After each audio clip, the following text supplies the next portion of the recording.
Hey guys, Desolator Magic here.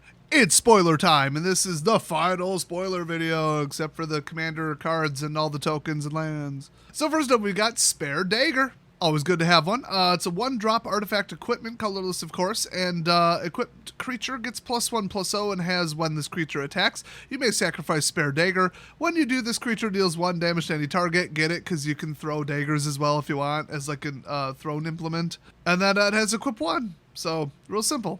I don't tend to bother with the equipment unless it has like a really interesting effect that I wouldn't classify, 1 damage and sack it as very interesting. But you can take out a 3/1 and there's a couple of those in the game, you know, but otherwise, yeah, I cut it off at +2. Otherwise, it's just not worth the card. Next up, we got Ranger's Longbow. Now, here's a weapon. It's a 2-cost green artifact equipment. An equipped creature gets +2/+1 and has reach, and then it has equip 3. Finally, something that doesn't equip for free on ETB, because that kind of breaks how equipment works. It makes it completely unbalanced and stupid. And the flavor text is amazing. With the right weapon, a fearsome beholder is nothing more than a big floating bullseye. Damn right. They do have limited range on their eye beams. It's like, I don't know, 100 feet, something like that. Depends on the beholder. Yeah, my last rogue had sharpshooter. I could take him out from double that.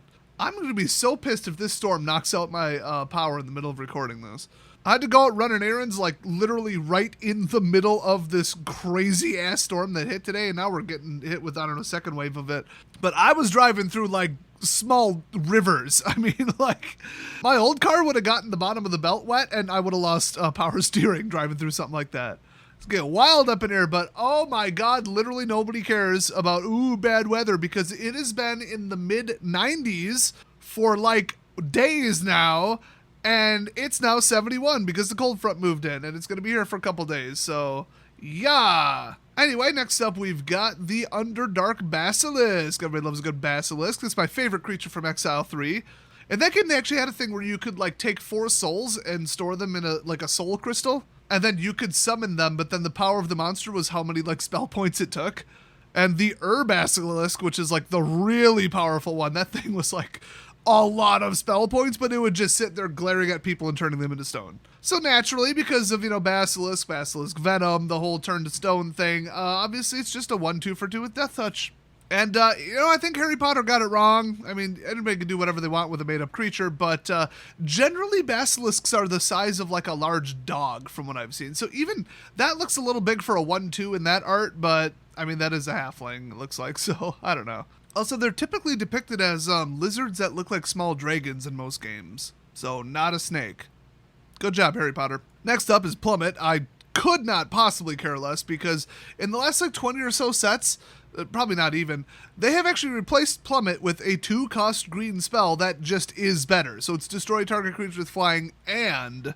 Or like for 2 mana, it could do target creature with flying or an enchantment or, whatever. So Plummet is a dead useless card, which is a shame. I mean, but that's just power creep for you. I'm not saying they never should have gotten rid of it. I'd prefer to have multiple targets available to a spell this narrow. But that said, there are a lot of flying creatures in the meta. They're in like probably 50% of the top decks. And there's a lot of dragons in this set. So yeah, you needed Plummet to be here for sealed and for draft. I would absolutely 100% mainboard it in a draft or sealed.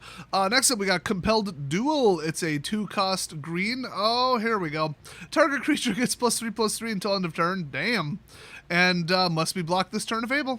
So just 1 creature minimum has to block it. I thought for sure this would be another Force Fight card, given the name, but this is a little more interesting, a little bit different angle on it. I always like the uniqueness, keeps the game fresh. At sorcery speed, they have time to respond to this. Everybody loves a good ambush, but the more powerful spells tend to be sorceries. They slow it down to give the person a little bit more time to react. Next up, I am so disappointed at this. They went with Boots of Speed. I get it, famous item in D&D, but come on, have you seen the Reno 911 Boots of Escaping meme?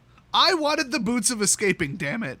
Well, anyway, it's a 1-cost red equipment. Equipped creature gets +1/+0 and has haste. Equip 1 because it's an absolute snooze. We already got the glass slippers and those other boots that are really popular in Modern or whatever. It's like, whatever, now we got these. Cool. In the average Red Rush deck, it's why even run equipment? That doesn't even make sense.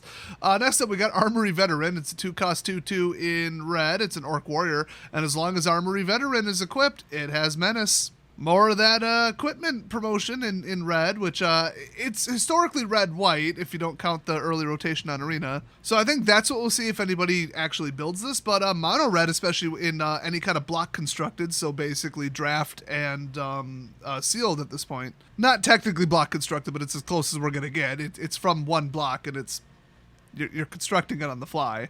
But yeah, I think it's going to be mono red, so I think you could pull off either. And the fact that mono red is getting some equipment to kind of slow it down to make it still good mid-game, like early mid-game, yeah, okay. I mean, I'll take anything other than rush. But also it has a bunch of rush mechanics, and I don't like that. Nobody likes that. Red Rush has been ruining the game since it was invented. I want to actually play my deck, not lose on turn 4, you jackass. Okay, if I want to do that, I'd play Modern. Next up, we got Thieves Tools. This is 2-cost black artifact equipment. When Thieves Tools enters the battlefield, create a treasure token. So just right off the bat, before you even use it, you get the treasure. That's a little presumptuous. And then equipped creature can't be blocked as long as it has power 3 or less. Okay, put a limit on the unblockable. There you go. It's just like putting a limit on free casting. That is how you do it properly. Once in a while, they get it right. And then it has an equipped 2-cost. So next up, we've got Horde Robber. I always love robbing a good horde. And you know, why defeat the boss when you can just sneak in and steal all their crap? Well, anyway, it's a 2-cost black tiefling rogue, and when Horde Robber deals combat damage to a player, create a treasure token. Which means it's not sneaking around robbing the horde and isn't a rogue, it's directly fighting the boss because you have to hit the person to get the treasure. You see how this stuff kind of falls apart? This is like right up there with A Long Rest. It has nothing to do with A Long Rest. There's a couple others where it's like it has nothing to do with what the spell does at all. And they could have even done Hero's Feast and create like 3 food tokens, really? Come on. So yeah, I don't love this. Next up, Deadly Dispute. It's a 2-cost instant in black. As an additional cost to cast a spell, sacrifice an artifact or creature, and then draw 2 cards and create a treasure token. As if we needed to give the red-black kidnapper act of treason and then hit you with your own creature and then sack it deck more fuel. I hate this card now officially because of that. Next up, we got Steadfast Paladin. It's a 2/2 for 2 with lifelink. Straight up. Dwarf Knight. Okay, might get Knights going. Might get, red-white equipment going. We honestly kind of needed more 2/2 for 2 lifelinkers in the game. We're kind of running out compared to how many there usually are. Next up, Priest of Ancient Lore. 3-cost White Dwarf Cleric, 2/1. And when Priest of Ancient Lore enters the battlefield, you gain 1 life and draw a card. I never liked the, ooh, draw a card, it replaces itself. Ooh, I gained 1 life. But he's an absolute potato. He's a 2/1. That's like buy one, get one free when you didn't want either of them in the first place. It's the old rummage sale saying, it's only a deal if you still want it when you get home. And I don't want him. He's awful. Next up, Arborea Pegasus. All y'all see the Pegasus say yeah. It's a 4-cost 2/3, and it's flying, and it enters battlefield, and then target creature gets +1/+1 against flying until end of turn. They might as well just turn the word Pegasus into a keyword at that time, because this is about the 8th Pegasus that does something very similar to that. It's usually on attack, and then it brings one with it, but, they mixed it up this time. Like I said, I love it when they mix it up. Keep it a little fresh. Next up, another D&D classic. It's the Iron Golem. It's a 4-cost artifact creature golem with vigilance, and it attacks or blocks each combat if able. So it has to attack, or if it isn't tapped, then it has to block. And it has vigilance, so it's going to get killed pretty quick. Still, 5 damage for 4 mana is something you don't just hand to blue by making it colorless. And then blue also cares the most about artifacts, so they really screwed up there balance-wise, but whatever. I mean, is it really even going too far? You ever heard of Stonecoil Serpent? Shadow Spear? Think everybody should have access to that, all 5 colors, every deck? Next up, Leather Armor. Actually, I'd rather play the Plate Armor. It's a 1-drop artifact equipment, and an equipped creature gets +0/+1 and has Ward 1. And then it's equipped 0. Activate only once each turn. I don't know why all this weak-ass stuff is necessary. I guess it's to get up the equipment count, because this is like equipment matters in this set, I guess. Kind of. To be honest, I kind of half-assed it. Next up, we got Greataxe. And this is a 1-drop equipment. Equipped creature gets +4/+0, hello, and equip 5, which is borderline unplayable. Next up, Dragon's Fire. It's a 2-cost red instant, and as an additional cost to cast this spell, you may reveal a dragon card from your hand or choose a dragon you control. Dragon's Fire deals 3 damage to target creature or planeswalker if you reveal the dragon card or chose a dragon card as you cast the spell. It deals damage equal to the power of that card or creature instead. Well, that makes sense. I'm kind of hating the color red in this set, so just automatically hate this card for what seems like irrational reasons, but if you're paying attention to the spoilers, it's perfectly rational. Next up, we got Neverwinter Dryad. It's a 1/1 for 1 green Dryad creature, and if you pay 2, sack it, search your library for a basic forest card, put it onto the battlefield tapped, then shuffle. Never really got the point of this. I guess if you just keep top decking lands, you keep it as a creature or something. I mean, I don't know, whatever. Landfall's still a thing. So next up, we got Aberrant Mind Sorcerer. It's a 5-cost blue 3/4 human elf shaman, or as we like to call it, a half elf. I don't know why they just couldn't put that in. Whatever, synergy, who cares? And it has psionic spells. Whenever Aberrant Mind Sorcerer enters battlefield, choose target instant or sorcery card in your graveyard, then roll a d20.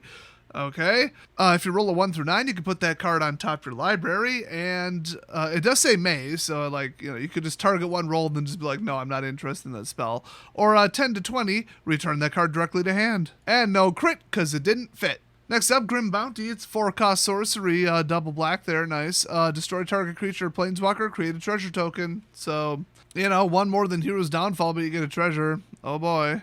It's a common. They didn't mean for this to actually be good. Next up, we got Blink Doggo. It's a 3-cost 1/1 dog with double strike, and it has teleport force. If you pay 4 with one of those being white, Blink Dog faces out.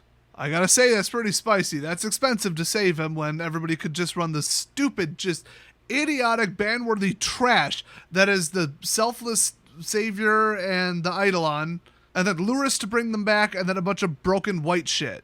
I am so sick of that deck. It is completely bulletproof. No amount of removal is going to stop it, and I hate it. I cannot stand that deck. So now they've got what would normally be an appropriately powered and costed, like, save yourself mechanic, and it doesn't matter because they already broke that entire archetype. So really, it's just going to add more fuel to the fire. Next up, Temple of the Dragon Queen. It's a land. It's an uncommon. That's weird. And as Temple of the Dragon Queen enters the battlefield, you may reveal a dragon card from your hand. Temple of the Dragon Queen enters the battlefield tapped. Why couldn't they just say this card if they're so obsessed with saving, you know, words on a card? Anyway, you know what? I'll fix it for them. You may reveal a dragon card from your hand. This card enters the battlefield tapped unless you revealed a dragon card this way, or if you control a dragon already. As this card enters the battlefield, choose a color, and then you can tap it for 1 mana of the chosen color. So, interesting. I think people will play it. Next up, Asmodeus the Archfiend. It's a 6-cost double black, nice, 6/6 legendary creature devil god. I know during Mark's preview, somebody guessed Asmodeus, so congratulations. But he has Binding Contract. If you would draw a card, exile the top card of your library face down instead. And there's no way around that. It's not May. That's what you're doing. And if you pay 3 black, you can draw 7 cards, which is ridiculous. But of course, by draw 7, they mean take 7 cards and exile them face down. You do not put them into hand. In fact, you can't interact with them in any way normally, except it says, pay 1 black, return all cards exiled with Asmodeus the Archfiend to their owner's hand, and you lose that much life. So card draw is now accelerated, but you're going to lose 1 per, and you don't get a natural card draw unless you want to lose some life and pay 1. I mean, it's probably worth it if you get it going. I mean, you put this guy in like a black-white cleric deck, you got the life gain to cover for it. But that deck wins by itself. It doesn't need a 6-cost, nor would it fit. There's no ramp. So he might be relegated to just commander. I mean, I don't know. Next up, we've got Loyal Warhound with one of the shorties riding him. It's a 2-cost 3/1 in white, Vigilance Dog. I should say dog with vigilance. And when Loyal Warhound enters the battlefield, if an opponent controls more lands than you, search your library for a basic plains card, put it onto the battlefield tapped, then shuffle. Nice. So now white does have ramp, but it's on a 3 attack for 2 mana card with vigilance. That's insane. And that is the last card, so the only ones we have left to do are the commander cards, which I guess I'll cover in a separate video because they're a completely separate format. And then some tokens, some land, aka the art reveal, so watch for that. Otherwise, thanks for watching, and I'll see you guys next time.